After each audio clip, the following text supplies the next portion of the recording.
Now,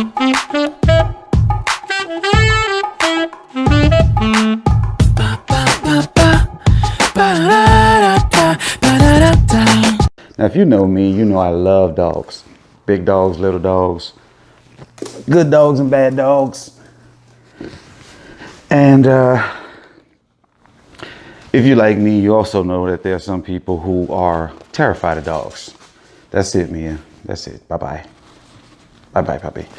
There's some people who are terrified of dogs. And I've thought about it long and hard, and I figured out that you're not really, or you may not be afraid of the dog, but you're afraid of the bite.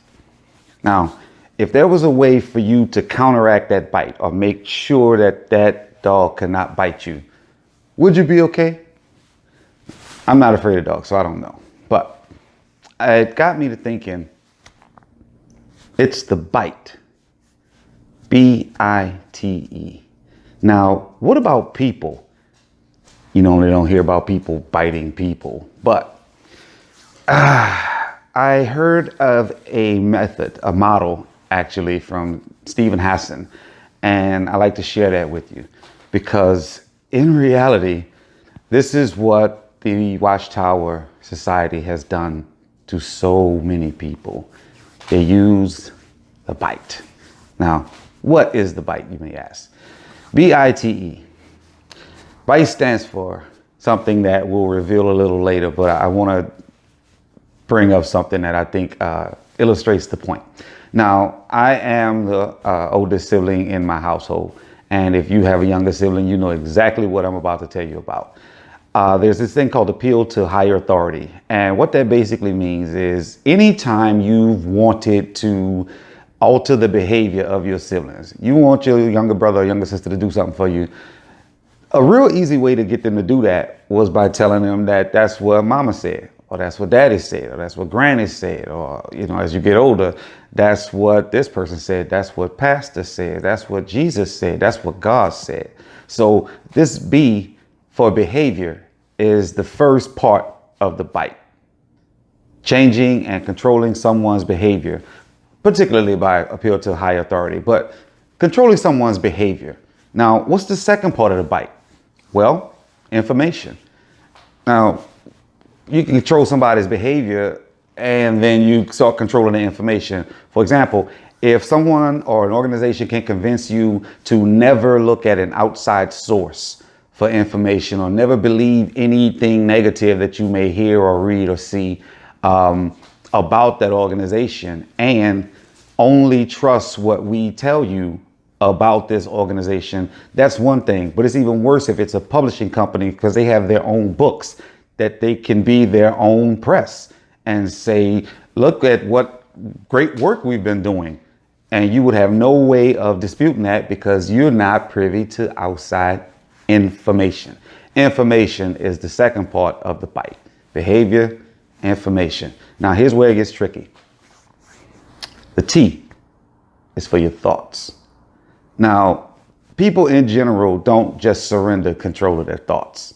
But if you've already had your behavior altered and you're already limiting your source of information, thoughts is up next. Because with this information that you're constantly bombarding your mind with, they give you enough to keep you completely busy. You're supposed to think only pure thoughts. Now, of course, you're human. You're going to have other thoughts, things that are natural, just regular life stuff. But they have a way of explaining or giving you this certain scenario and explaining to you that these thoughts that aren't positive thoughts that's helping you advertise the kingdom and look forward to the new world. Any thought that you had that's negative like that, that's just the devil. So what that does is it has you questioning your own sanity.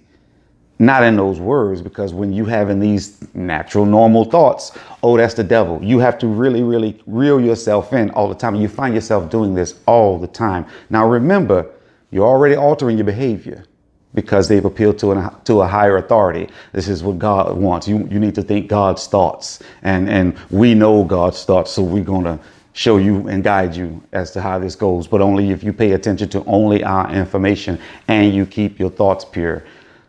That's BIT. We're almost complete. We're almost done. The teeth are in. What's left? E, your emotions. It is something to be said for a group that constantly tells itself they are the happiest people on earth when none of them are truly happy. Like, seriously, name a truly happy witness. Think back to when you thought you were a truly happy witness. The way your emotions are controlled is they get you to control your own emotions. You build your own prison and you believe that you're helping people and that you're serving a higher purpose and a greater goal, but it's not that. You've fallen victim to the bite. But once you realize that you can control your own behavior, your own information, your thoughts, and your emotions, when you finally see the light, you realize they all balk and no bite. Be sure to like this channel. Subscribe to this channel, like this video, share this video, tell your friends, tell people who may be interested or studying, or everybody. Just help us get the word out. This is Karama Sadaka, Witness the Drama. Peace. Ba,